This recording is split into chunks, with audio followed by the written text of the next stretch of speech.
Estudio de Fundamentos, 16 de agosto de 2026. Amén. Muchas gracias. Buenos días. ¿Cómo están? Qué bueno, bienvenidos todos a esta segunda semana de la escuelita dominical, en donde pues solamente a manera de resumen y para los que no pudieron estar por acá la semana pasada, quiero recordarte que estaremos en este segundo módulo de la escuela dominical denominado Evangelios. Evangelios existen, ¿recuerdan? ¿Cuáles son?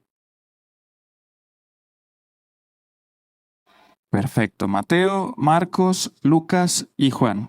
Como les decía hace un momento, para el estudio del módulo de Evangelios estaremos utilizando como base el Evangelio que escribió Marcos, lo que no quiere decir que pasemos por alto algunas historias de los otros evangelios, sino que estaremos siendo apoyados por lo que aparece en los 4 relatos. Sin embargo, quiero llamar tu atención a lo que aparece ahí en la pantalla para que juntos recordemos un par de aspectos especiales de este evangelio de Marcos. En primer lugar, déjame recordarte que Marcos es el primero de los evangelios que se escribió. Dicen los que saben que aproximadamente se escribió entre el año 60 y 68 después de Cristo. El autor de este evangelio, evidentemente el evangelio de Marcos, es de Marcos, pero comentábamos que según los primeros padres de la iglesia cristiana, Marcos tenía como chamba ser el traductor y el intérprete de Pedro, por lo que esto llevó a la conclusión de que muy probablemente, como Marcos no estuvo ahí siguiendo día por día el ministerio de Jesús, el Evangelio de Marcos muy posiblemente sea de la autoría intelectual de Pedro, dictado a Marcos para que éste lo escribiera de puño y letra. Tercer lugar, el Evangelio de Marcos está escrito para los ciudadanos del Imperio Romano. En varias ocasiones vamos a ver una frase en hebreo o en arameo y vamos a ver qué significa, ¿te acuerdas? Talita Kumi, que significa niña levántate. Eso lo hace porque está escrito a romanos y para que entiendan el trasfondo cultural detrás de todo esto. Y finalmente, el propósito del Evangelio de Marcos es presentar a Jesús como ese rey que asume la posición de siervo y que viene a servir y dar su vida en rescate por todos los hombres. Esas es más o menos características del Evangelio que estaremos utilizando para el estudio de este módulo. Y a modo pedagógico, déjame recordarte que vamos a dividir este Evangelio en 2 bloques principales. El primer bloque, del versículo 1 del capítulo 1 a Marcos 8:26, que atiende a la pregunta ¿quién es Jesús? El segundo bloque, del versículo 27 del capítulo 8 hasta el final del Evangelio, en donde respondemos a la pregunta ¿qué es lo que Jesús vino a hacer? Y este segundo bloque estará a su vez dividido en 2 principales partes. La primera parte cuando veremos a Jesús en camino a Jerusalén y la segunda parte en la famosa Semana de la Pasión. Y bueno, finalmente platicamos sobre ciertas características narrativas, respecto de este Evangelio de Marcos, que por ahí la semana pasada me pedían esta lámina otra vez para poderle tomar foto, donde vimos en sí las características literarias que utiliza Marcos a la hora de escribir este Evangelio. Y concluíamos la semana pasada con un punto importante. ¿Qué significa Evangelio? Buenas noticias. ¿Y en qué consisten esas buenas noticias de las que trata el Evangelio? Exactamente, en que Dios se había introducido en la historia humana para remediar el problema más grande de los hombres. El problema más grande de los hombres no es otro sino de el pecado. Entonces, el Evangelio es esa excelente noticia consistente en que Dios ya cumplió su promesa. Dios se hizo hombre y vino a este mundo y habitó entre nosotros y llevó a cabo su obra en la cruz para reconciliarnos con nuestro Creador, para que entonces el hombre pudiera cumplir el verdadero propósito por el cual fue creado, ser santo y sin mancha delante de Dios. Lo que Dios anunció tantas veces, lo que Dios le prometió a Adán y Eva en el jardín del Edén, es lo que finalmente se estaba cumpliendo con la llegada de Jesucristo a este mundo. Y sin más contexto y recordando un poquito lo de la semana pasada, acompáñame en tu Biblia, por favor, para que juntos leamos Marcos capítulo 1, versículos 1 al 8. Evangelio de Marcos, capítulo 1, versículos 1 al 8. Dice así: principio del Evangelio de Jesucristo, Hijo de Dios, como está escrito en Isaías el profeta: he aquí yo envío mi mensajero delante de tu faz, el cual preparará tu camino delante de ti. Voz del que clama en el desierto, preparad el camino del Señor, enderezad sus sendas. Versículo 4. Bautizaba Juan en el desierto y predicaba el bautismo de arrepentimiento para perdón de pecados, y salían a él toda la provincia de Judea y todos los de Jerusalén, y eran bautizados por él en el río Jordán, confesando sus pecados. Y Juan estaba vestido de pelo de camello, y tenía un cinto de cuero alrededor de sus lomos, y comía langosta y miel silvestre. Y predicaba diciendo: viene tras mí el que es más poderoso que yo, a quien no soy digno de desatar encorvado la correa de su calzado. Yo a la verdad os he bautizado con agua, pero él os bautizará con Espíritu Santo. Justamente aquí nos quedábamos la semana pasada con este personaje que podrás ver en pantalla, que la Biblia nos describe de una manera muy peculiar, porque estaba en medio del desierto vestido de una manera especial, con pelo de camello y un cinto de cuero, predicando el bautismo de arrepentimiento para el perdón de los pecados. Decíamos la semana pasada que no es casualidad que la Biblia nos describa la forma en la que Juan estaba vestido, sino que trataba de traer a la memoria de todo judío que confiara en las profecías la misma forma en la que estaba vestido el profeta Elías. ¿Te acuerdas? Lo leímos en Segunda de Reyes, en donde Acab, cierto rey, manda a preguntar a un profeta y aparece Elías en escena, y Elías estaba descrito justamente así, vestido con pelo de camello y un cinto en su cintura. Entonces,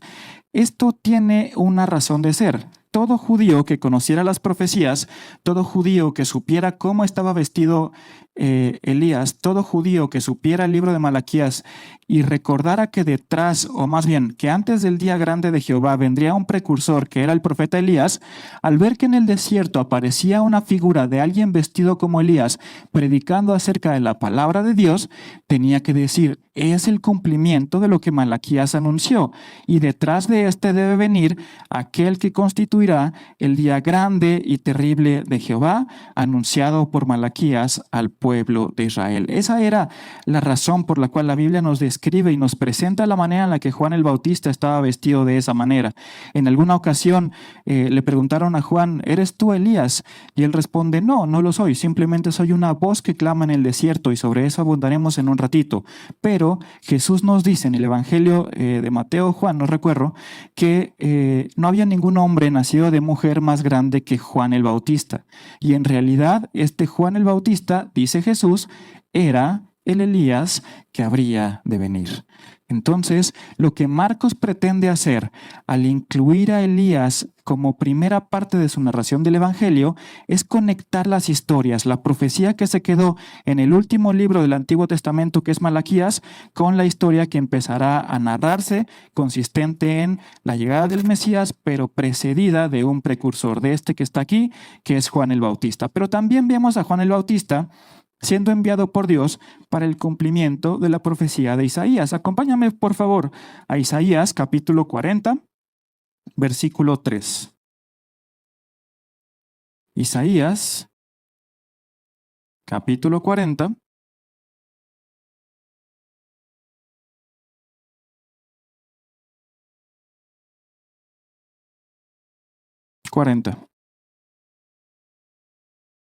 Isaías capítulo 40. Vamos a leer desde el versículo 1 para agarrar el contexto. Dice: consolaos, consolaos, pueblo mío, dice vuestro Dios. Hablad al corazón de Jerusalén, decidle a voces que su tiempo es ya cumplido, que su pecado es perdonado, que doble ha recibido de la mano de Jehová por todos sus pecados. Versículo 3. Vos que claman en el desierto, preparad camino a Jehová, enderezad calzada en la soledad a nuestro Dios. Todo valle sea alzado, y bájese todo monte y collado, y lo torcido se enderece, y lo áspero se allane, y se manifestará la gloria de Jehová, y toda carne juntamente la verá, porque la boca de Jehová ha hablado. ¿Qué estaba haciendo Juan en el desierto?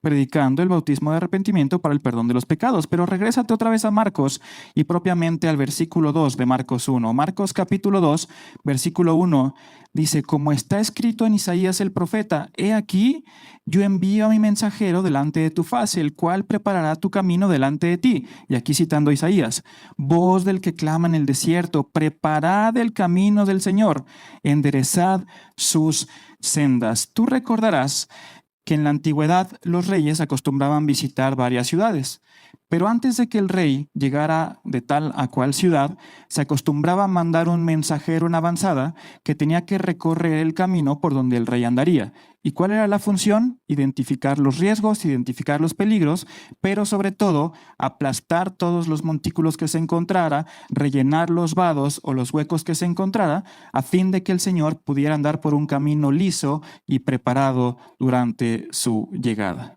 Al iniciar su evangelio con el relato de Juan el Bautista, también Marcos pretende recordarnos lo que Isaías profetizó y que es justamente lo que Juan el Bautista anda haciendo en el desierto. Está preparando el camino del Señor y espiritualmente cómo se prepara la llegada del Salvador, predicando el bautismo de arrepentimiento para el perdón de los pecados. ¿Qué es el arrepentimiento, queridos estudiantes de la escuela dominical? Volverse a Dios, ¿qué más? Cambiar el rumbo de tu vida, pero puedes cambiarlo de bien a mal. Y ahí no estaría tan claro el arrepentimiento, ¿no? Hay más bien... Exactamente, es apartarte del camino equivocado en el cual estás andando para regresar a la senda de Dios. No es solamente un remordimiento, no es solamente un corazón apachurrado y un ojito remi, sino que el arrepentimiento consiste en un cambio de actitud que me lleva a cambiar mis acciones para apartarme del mal camino en el cual yo andaba recorriendo. Este era el mensaje de Juan. Tienes que arrepentirte, tienes que reconocer que vas por un camino equivocado y necesitas confiar en la misericordia del Señor. Ese era el mensaje de Juan, esa era la forma espiritual de allanar el camino para la llegada del Rey. Y entonces nos dice Marcos que ahí estaba Juan, predicando el bautismo de arrepentimiento para perdón de pecados. ¿Y qué es el bautismo, querida familia? Volver a nacer,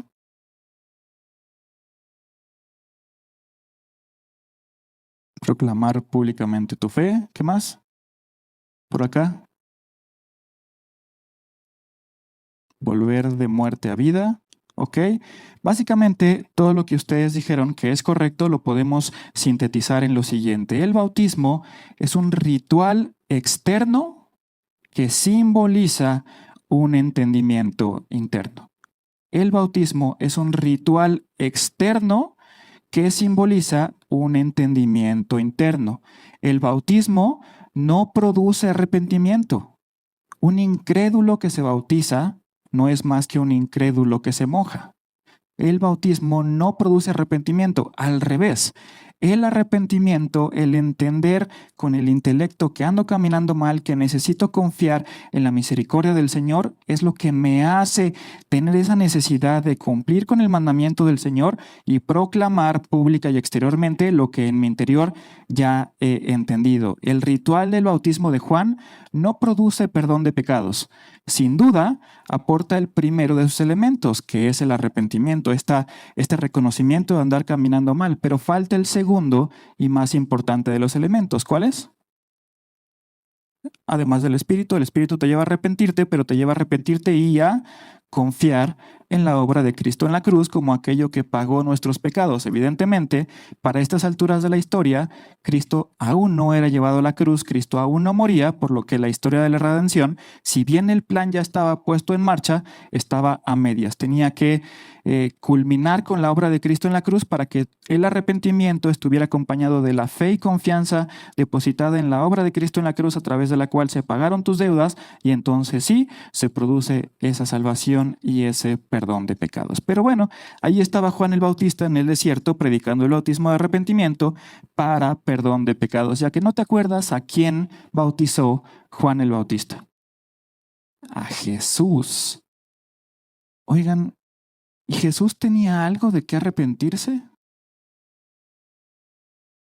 Jesús no tenía nada de qué arrepentirse sencillamente porque Jesús nunca pecó. Y si Jesús nunca pecó y por lo tanto nunca tenía nada de qué arrepentirse, entonces, ilustres estudiantes de la escuela dominical, ¿por qué se bautizó?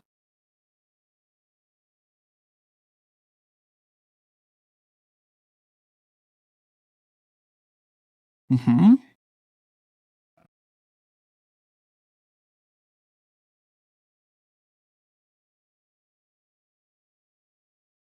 La pregunta sigue en el aire. ¿Tenía Cristo algo de qué purificarse, Quique?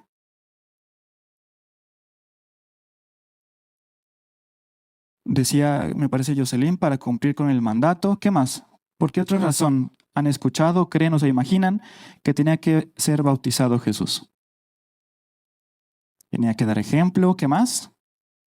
Por obediencia. Hay dentro de los intelectuales de las Escrituras tres razones por las cuales Jesús salió a ser bautizado por Juan. En primer lugar, hay quienes dicen que Jesús tenía que vivir, cosa con la cual coincidimos, en pleno cumplimiento de las ordenanzas, leyes y mandamientos del Padre. Acompáñame a Mateo capítulo 3, versículo 13, por favor. Mateo capítulo 3, versículo 13. Mateo 3, versículo 13. Dice, entonces Jesús vino de Galilea a Juan al Jordán para ser bautizado por él. Mas Juan se le oponía diciendo, yo necesito ser bautizado por ti y tú vienes a mí. Pero Jesús le respondió, deja ahora, porque así conviene que cumplamos toda justicia. Entonces, primera razón por la que Jesús tenía que venir a Juan a ser bautizado, porque tenía que vivir en pleno cumplimiento de las ordenanzas, leyes y mandamientos del Padre. Otro grupo de estudiosos de la Biblia consideran que Jesús tenía que ser bautizado por Juan para identificarse con los pecadores a quienes había venido a salvar, humillándose a tal punto de tener que identificarse con un arrepentimiento que en sí mismo no le correspondía. ¿Queda claro? Jesús tenía que identificarse con los pecadores a los que había venido a salvar y por lo tanto tenía que humillarse hasta esta sensación, hasta este sentimiento de arrepentimiento que en la realidad a él no le correspondía. Acompáñame a Segunda de Corintios capítulo 5 versículo 21. Segunda de Corintios 5, 21.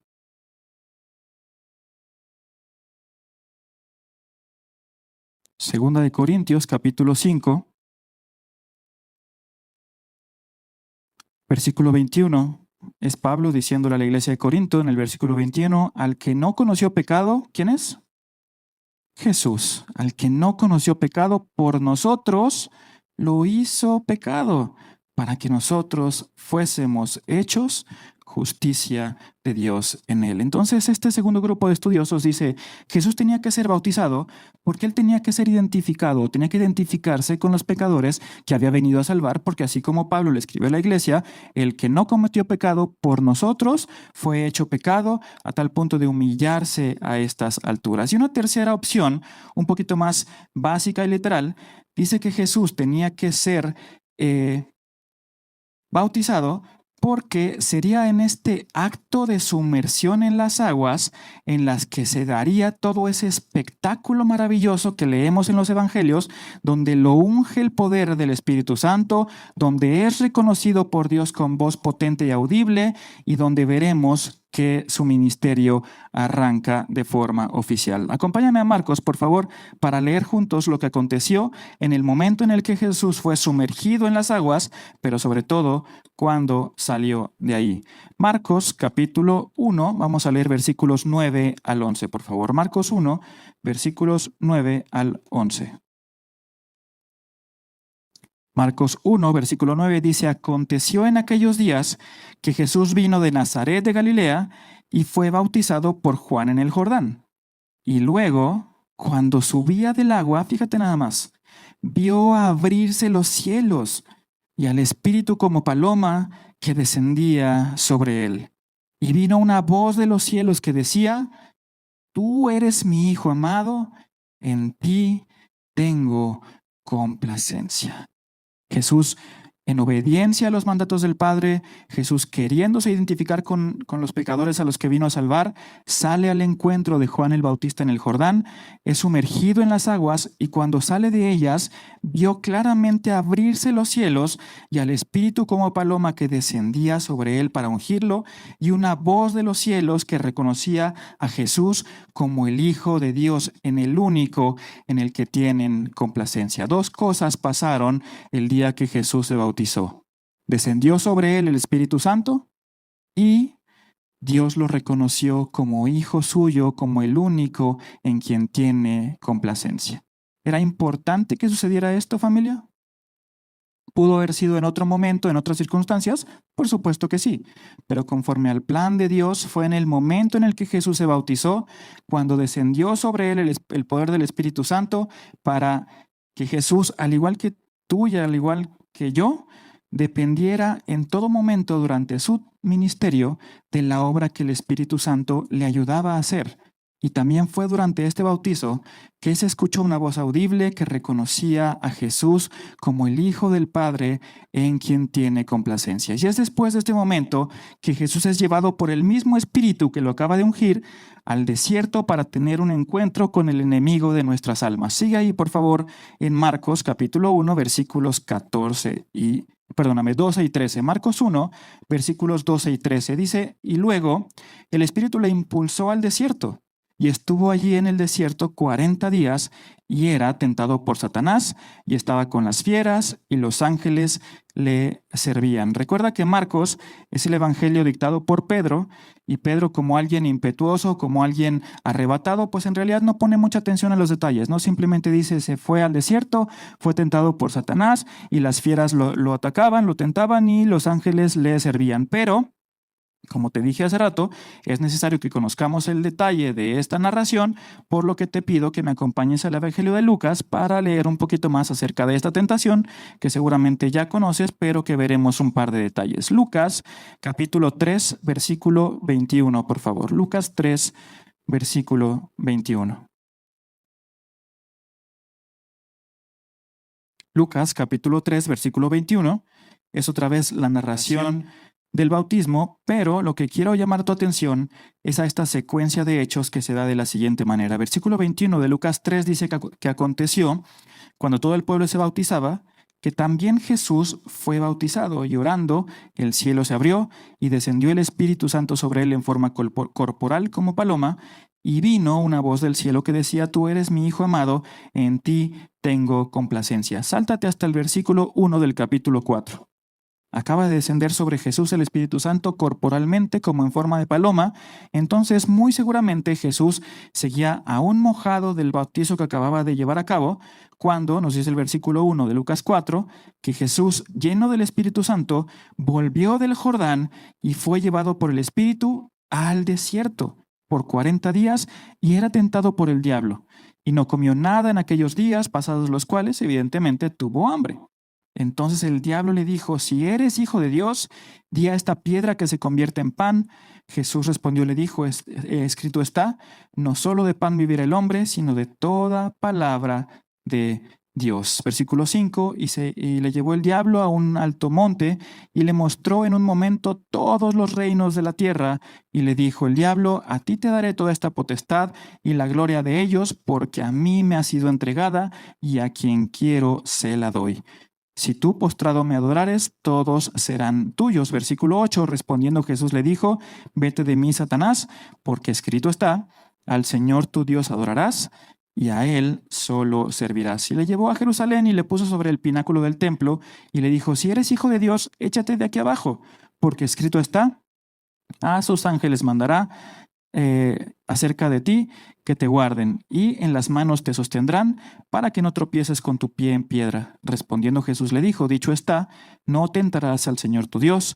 Y cuando el diablo hubo acabado toda tentación, se apartó de él por un tiempo. No vamos a entrar tanto en los detalles acerca de cada tentación. Sabemos lo que siempre hemos estudiado, que Jesús utiliza la más poderosa de las herramientas para vencer cada tentación, que es la misma palabra de Dios.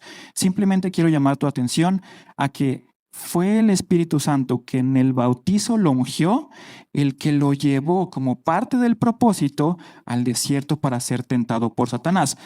En alguna circunstancia, ¿crees que las tentaciones de Satanás pudieran haber convencido a Jesús? Y entonces, ¿para qué nos narra una historia la Biblia en la que ya sabemos quién gana y el enemigo nunca tuvo la más mínima oportunidad?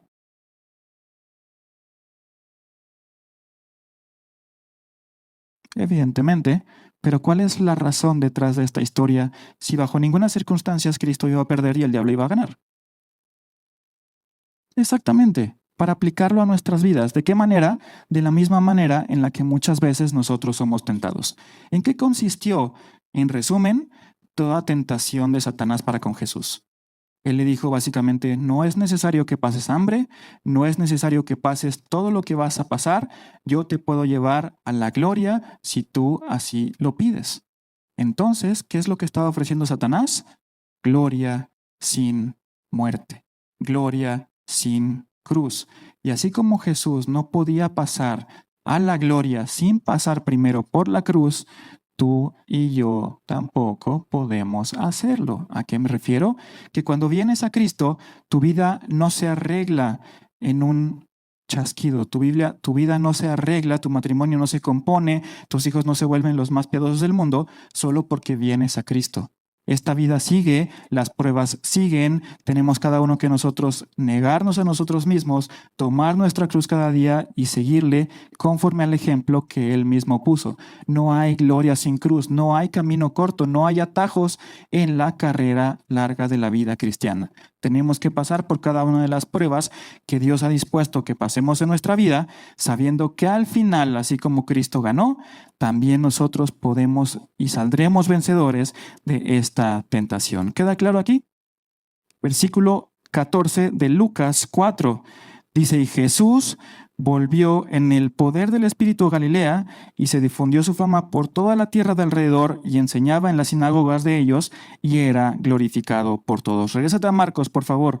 Marcos capítulo 1, vamos a leer versículos 14 y 15. Ahora sí, de Marcos capítulo 1. Marcos 1, versículo 14 dice, después que Juan fue encarcelado, Jesús vino a Galilea predicando el evangelio del reino de Dios, diciendo, el tiempo se ha cumplido y el reino de Dios se ha acercado. Arrepentíos y creed en el evangelio. Entonces el mismo Espíritu que lo ungió el día que fue bautizado, el mismo Espíritu lo llevó al desierto para ser tentado. Bajo ninguna circunstancia Cristo iba a perder, pero nos sirve como un claro ejemplo de lo que es aplicable a nuestras vidas. Pero acabada toda tentación, el mismo Espíritu, conforme leímos en Lucas, lo lleva a Galilea, donde después de que Juan, quien lo bautizó, fue encarcelado, Jesús arranca su ministerio predicando el evangelio del reino de Dios. Y antes de continuar y abundar un poquito más en esto, la verdad es que ya mencionamos un par de lugares, pero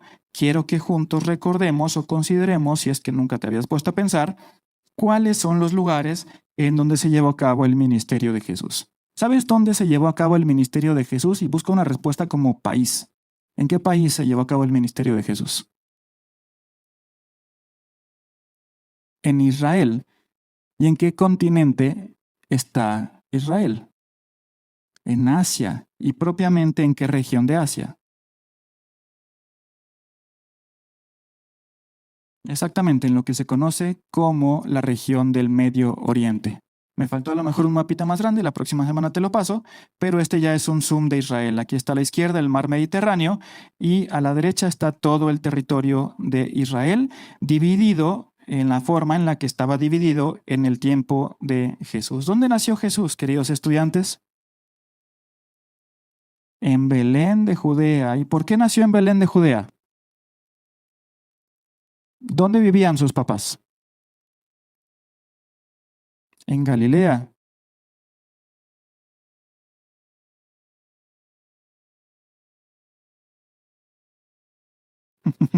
Exactamente, muchas gracias. María y José vivían en Nazaret de Galilea, en la parte norte, ¿lo alcanzas a ver por acá? Exactamente, exactamente. El emperador ordenó un censo y para ese censo todos tenían que regresar a su ciudad natal. ¿Y de dónde eran? José y María eran descendientes de David, de la ciudad de Belén. Entonces, José y María tuvieron que regresar de, tuvieron que regresar de la parte norte, que es Galilea, de la ciudad de Nazaret, tuvieron que viajar hasta el sur, a la región de Judea y propiamente a la ciudad de Belén. Aquí fue donde nació Jesús. Después, como Herodes andaba persiguiendo niños, emprendieron su ida a Egipto y después de esa persecución regresaron de Egipto a la ciudad donde se criaron en Nazaret. Vamos a leer varios aspectos, varios lugares en la Biblia, en el relato de los evangelios, pero debes tener en cuenta que en el Israel de la época de Jesús había tres regiones principales o particulares. Galilea, en la región norte, Samaria, en la región de en medio, y Judea, en la región sur. Acá en Galilea estaba la aldea de Nazaret, donde Jesús creció y se crió. Pero también acá en Galilea está aquí la ciudad de Capernaum, la alcanzas a ver aquí, a orillas del mar de Galilea, donde Jesús estableció una especie de cuartel general para empezar a llevar a cabo su ministerio. Vamos a ver la historia del mar de Galilea, que está por acá, que no es en realidad un mar, es un cuerpo de agua dulce, pero la Biblia lo tradujo como mar, siendo en realidad un lago. Y del mar de Galilea sale o nace el río Jordán, que llega hasta el Mar Muerto. El río Jordán, que es donde Jesús fue bautizado, o más bien, mejor dicho, la parte del río Jordán donde Jesús fue bautizado, sería algo aproximadamente a la altura de Jericó, pero a orillas del río Jordán. Aquí más o menos sería donde Juan llevaba a cabo su ministerio y donde Juan bautizaba o llevaba a cabo el bautismo de arrepentimiento para perdón de pecados. Entonces, decimos, conforme a la historia que vimos el día de hoy, que Jesús salió al encuentro de Juan para ser bautizado en el Jordán. Del Jordán fue llevado al desierto, la Biblia no nos aclara dónde, donde fue tentado por el diablo, donde Jesús salió avante en 3 ocasiones, siempre citando las Escrituras, y después fue llevado por el mismo Espíritu a Galilea para arrancar su ministerio público. Y entonces vemos a Jesús arrancando su ministerio público y predicando lo que acabamos de leer, que el tiempo se ha cumplido y el reino de Dios se ha acercado. Arrepentíos y creed en él. ¿En qué consistía el anuncio de Jesús? ¿Qué se había acercado? El reino de Dios se había acercado. ¿Cuáles son las características, mis hermanos, de todo reino? ¿Qué tiene todo reino? ¿Un rey? ¿Quién es el rey del reino de Dios? ¿Qué otra característica distingue a todo reino? Que tiene siervos. ¿Quiénes son los siervos del reino de Dios? Nosotros, los que nos aprovechamos de que el reino de Dios se había acercado con la llegada de Jesús a este mundo. El reino de Dios, algo importante, no es algo que se creó con la llegada de Jesús a este mundo. Dios siempre ha sido soberano, Dios siempre ha reinado sobre este mundo. Solamente que con la llegada de Jesús, ese reino que ya existía desde que el mundo fue creado, se acercó para que los hombres pudieran formar parte de él. Entonces, el reino de Dios es este reino cuyo rey es Jesús, que había llegado a esta tierra y cuyos súbditos eran aquellos que iban a recibir su mensaje y que voluntariamente se iban a someter al gobierno soberano de Dios en sus vidas, pero que un día ese reino se consumaría en todo lo que existe. Cuando tú ves las noticias, cuando tú ves la televisión, ¿crees que Dios reina sobre este mundo?